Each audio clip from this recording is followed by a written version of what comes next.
ڈالروں کی اب یلغار. اب یہاں پر امریکی سرمایہ، اور ڈالر چاہے مشرق سے آئے چاہے مغرب سے آئے، وہ یہودیوں کا اعلی کار ہے. آپ نے اگر $1 نوٹ کا اگر کبھی نقشہ دیکھا ہو، اس کے اوپر جو سگنیا بنا ہوا ہے، جو نشان ہے، وہ کیا ہے؟ پیرامڈ، احرام مصر. یہ کن کے لیے اہمیت رکھتے ہیں؟ ہزارہا یہودیوں کا خون اور ان کی ہڈیاں ان پیرامڈز کے تلے دبی ہوئی. جب یہ احرام بنائے گئے تھے، یہ یہودی وہاں غلامی کے دور میں تھے، بیگار ان سے لی جا رہی تھی. بڑے بڑے پتھر جب گرتے تھے تو پسنے والے یہودی ہوتے تھے. یہ ان کی اپنی جیسے ہولوکاسٹ، جیسے انہوں نے اس کو اپنا سمبل بنایا ہوا ہے، اسی طریقے سے پیرامڈ، مصر کا پیرامڈ، یہ گویا کہ ان کے اس زوال کا ایک نشان ہے. اور اس پر ایک آنکھ بنی ہوئی ہے، ایک آنکھ، کانے دجال کی آنکھ، وہ دیکھ رہی ہے. عجیب ہے یہ سمبل.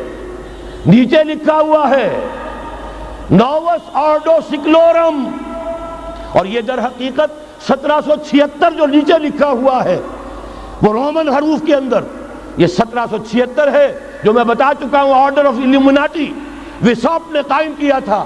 عام دنیا یہ سمجھتی ہے کہ شاید یہ امریکہ کا یوم آزادی ہے، سن آزادی ہے.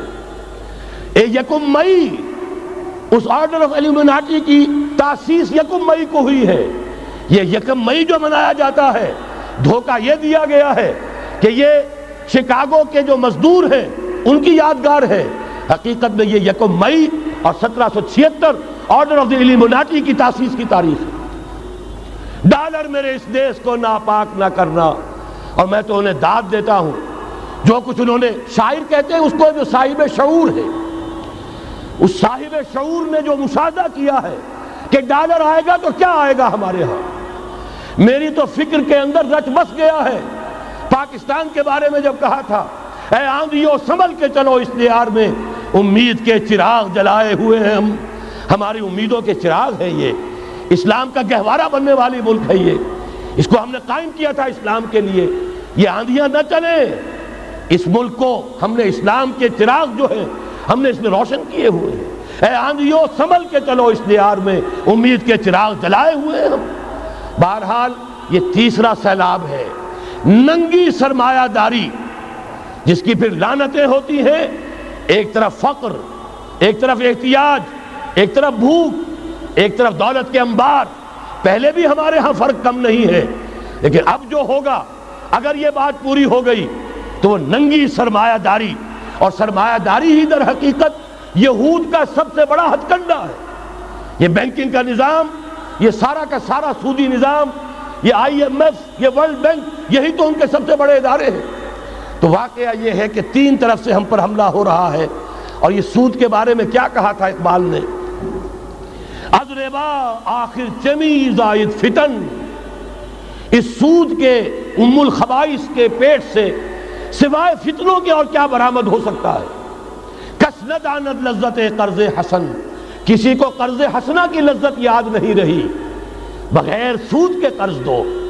تمہارے پاس فاضل رکھا ہوا ہے، کسی بھائی کو دو کہ وہ اپنی معاشی گاڑی کا پہیہ چلا لے، پھر اصل واپس لے لینا.